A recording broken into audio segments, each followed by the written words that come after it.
Good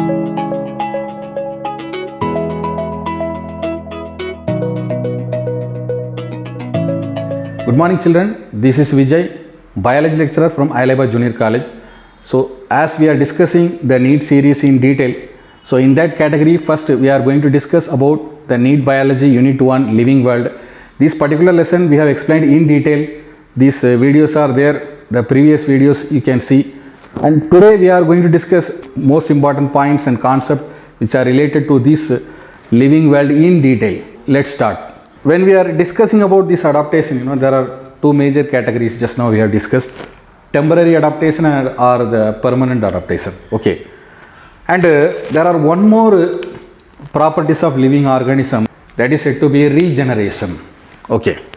So what do you mean by this term, new term we are learning in this topic, regeneration. Okay, regeneration that leads for, that deals with the growth or the development of certain body parts or the organism, the whole organism itself, when it is accidentally cut off. Say for example, like this regeneration, we can able to see certain micro level organisms, say for example like planaria, so one of the example. These planarian, is all the one of the example for regeneration, where the particular part of this planarian are cut off by accidentally, so that could be able to grow into a new organism later on. Like this regeneration is there in our human body. Yes, so there are few vestigial organs, vestigial part of our body, like nails, hairs. So these all are the examples for regeneration. So as we cut, when it is growing, then it could be able to grow further. So that is one of the example for regeneration. It is also a property of living organism. Next we are going to discuss about one more properties of living organism, that is homeostasis. So homeostasis, the word, it's a Greek word. You split this word into two different terms, like homeos, that is said to be same, stasis, which stands for standing. Okay, so maintaining of the constant or the internal environment, maintaining of the body temperature, that is nothing but homeostasis. This is related to the blood plasma, homeolymph, discussing about lymphatic organ system, and extracellular fluid like a sebaceous gland, sweat gland, tears. So these all are related with the homeostasis. Okay. So when we are talking about this homeostasis, it was first coined by an American physiologist who is said to be Walter in the year 1929. Okay. So we should know about this homeostasis. Okay.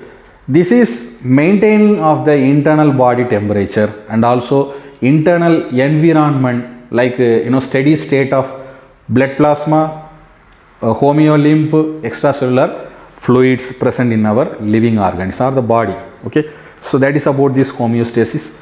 And next properties of living organism, that is thermoregulation. So thermoregulation is nothing but maintaining of body temperature, that is in concern with regulation of body heat, which is respond to the internal and external environment or internal or external stimulus. That is said to be thermoregulation. So maintaining of body temperature is one of the major properties of living organism for both plants and animals or the micro level organisms. So as we are concerning about this maintenance of body temperature, entire animal categories we are dividing into two different categories under this category of thermoregulation. One is said to be poikilotherms and other one is said to be homeotherms. Poikilotherms and homeotherms. Okay, the meaning of poikilotherms. This deals with, it has the variable temperature. These animals are said to be cold blooded. Their body temperature, changing according to the fluctuation in the environment. Environmental temperature, when it is getting fluctuated, its body temperature also according to the environmental temperature, it could be able to fluctuate themselves or variable in temperature. Such an organisms are said to be poikilothermic organism or poikilothermic animals, and this process is said to be poikilotherms. Okay.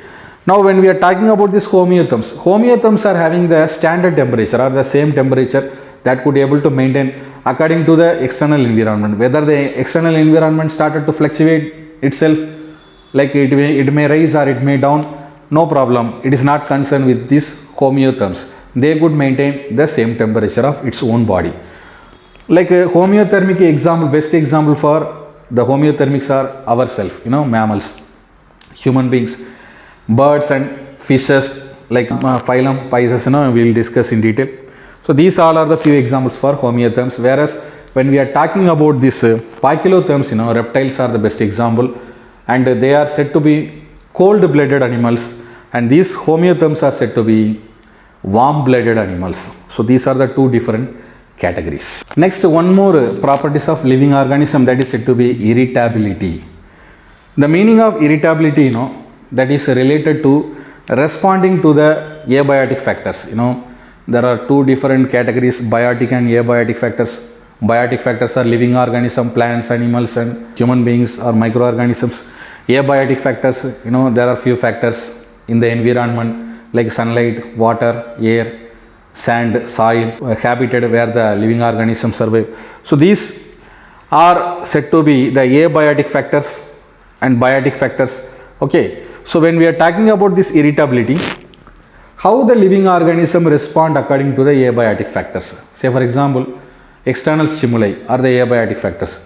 How the plants are responding towards the sunlight, growing towards sunlight. Sensation of the plants. Touch me not plant is one of the example. When we are touching the plant, it shrinks the surfaces of the leaves. So that is one of the example for this irritability, category of irritability. That is one of the properties of living organism. And not only these are the major properties of living organism, there are more few examples like excretion, nutrition. That is also a property of living organism. Nutrition is one of the example.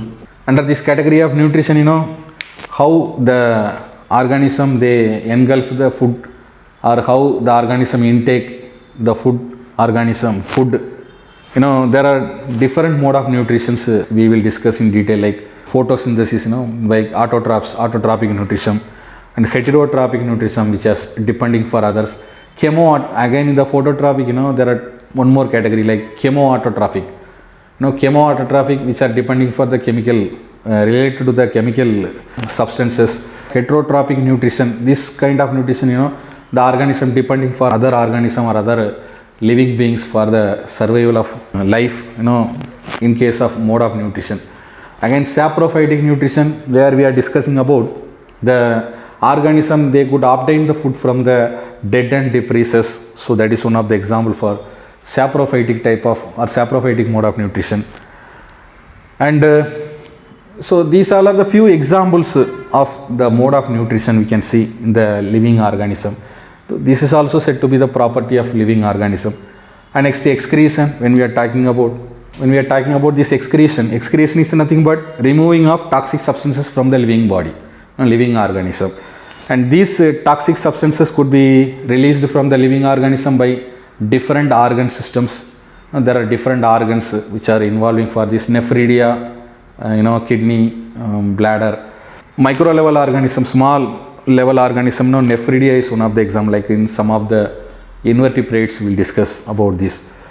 And also this excretion not only concern with the kidney, it also concern with the lungs and human heart. So where the blood is getting to be purified, so that is also one of the example for this kind of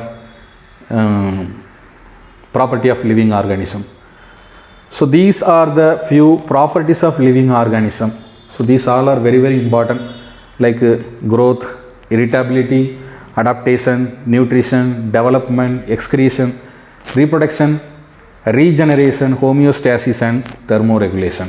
Okay, now let's go for the next most important topic. So the next one is about taxonomy. Okay, already we have discussed in detail about taxonomy. Taxonomy is nothing but systematics, classification of different organisms, living organism under different category. Okay, so the history of classification, if we discuss, like earlier we have discussed Aristotle, first who made into two different categories like plants and animals, and in Vedic period again we have discussed in detail about two different categories of plant species and animal species based on the mobility of the living organism. The organism could able to move, the organism could not able to move. Okay. Then we are talking about Theocritus. He made into one more category in the plants, one more classification like medicinal plants. He made the classification based on the medicinal value of the plant, medicinal value. Like when we are discussing about the Vedic period, Shantyoga, who classified into 3 categories like Jivija, Antachya and Udbija. We have discussed in detail earlier, different categories of animals like viviparous, oviparous and minute organisms, the different categories of animals. According to this Parasara, he classified the angiosperms, flowering plants, into 2 different categories. Dvimatruka and Ekamatruka. Dvimatruka, that deals for the dicotyledon. There are 2 categories we are discussing, in angiosperm: dicotyledon, monocotyledon. So that is about dicotyledon type of plants, monocotyledon type of plants. These all are the different taxonomical historical evidence. So Aristotle, who divided into 2 categories, when Theocritus when come, he discussed about the medicinal value of the plants. He made one category. These all are the example for Vedic period. Likewise we are following Whitaker's classification.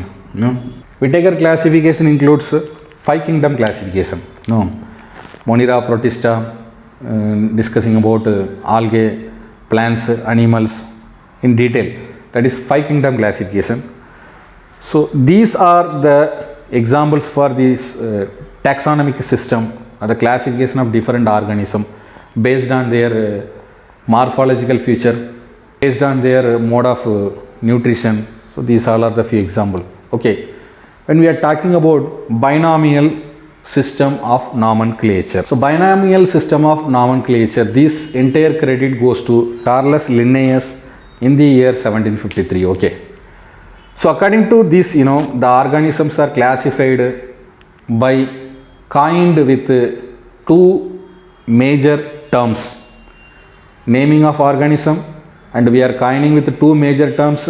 The 2 major terms related to one word should be generic name, the other word which is related to the specific name or the species name. Okay. So based on that, the binomial nomenclature system was framed by Carolus Linnaeus in the year 1753. Okay. As we are discussing about one example, Solanum tuberosum. Solanum. When we are discussing about the Solanum tuberosum, it is a scientific name for potato plant. Okay. So where the particular plant is termed as, or the coined as, 2 different terms, Solanum and tuberosum. Solanum is said to be the genus name, and tuberosum is said to be the specific name or species name. Okay. And there are certain rules and regulations we are going to follow for binomial nomenclature that we will discuss later. By this way, the organisms are named, or the classified. And there is one more example, Mangifera indica.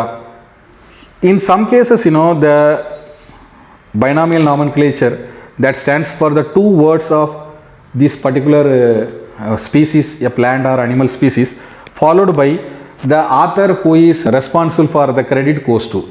Say for example, like Mangifera indica is one of the scientific name for mango tree. So Mangifera indica, and last it is denoted with capital L. So the L stands for Carolus Linnaeus. So his credits go for, he could able to give this scientific name for Mangifera indica. So L, which stands for Linnaeus. Whereas in some other examples like Lichenis alpha, one of the species, so where the Lichenis alpha is followed by Mill, MIL. So this credit goes for Miller. So the scientist names are added according to the genus and specific name followed by. First genus name, specific name, then scientist name or the author name who is responsible for giving the name for this binomial system of nomenclature. So the rules and regulation of binomial nomenclature we'll discuss later in detail, and followed by trinomial nomenclature. Certain species are there that could be given for 3 different names. that also we'll discuss in detail. Now we are going to discuss about the code of biological nomenclature.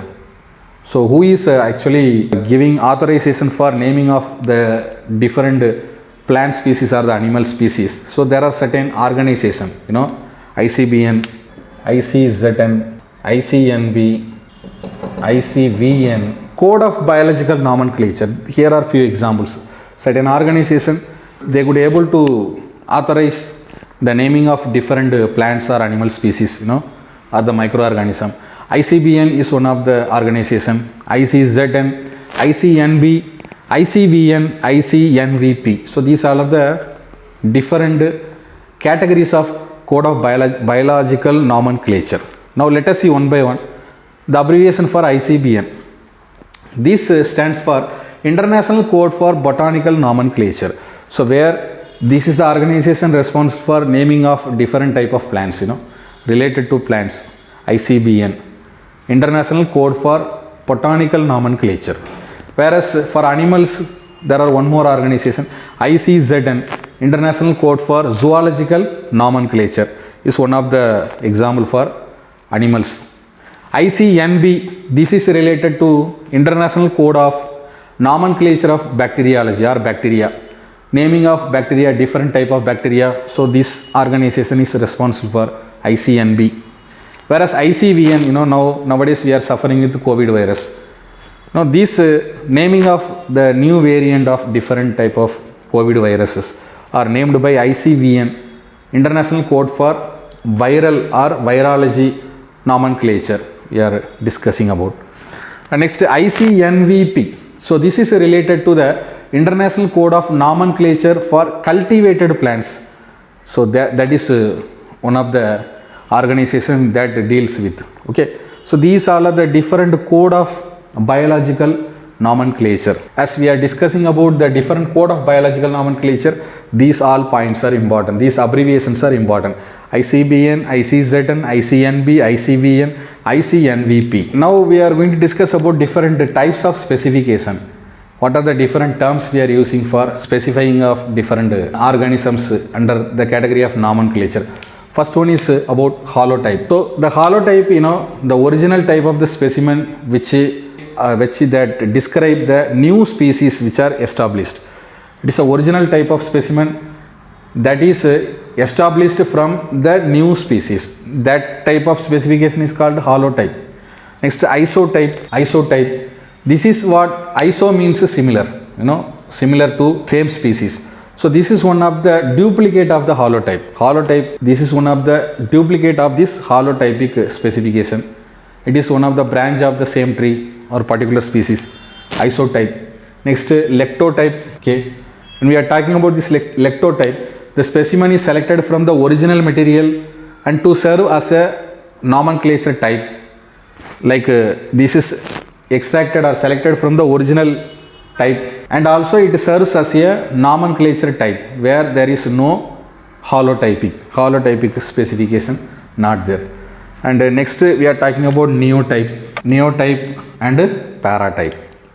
So neotype, that is new nomenclature type. When the original type of the particular species is missing, we are using this neo type of specification.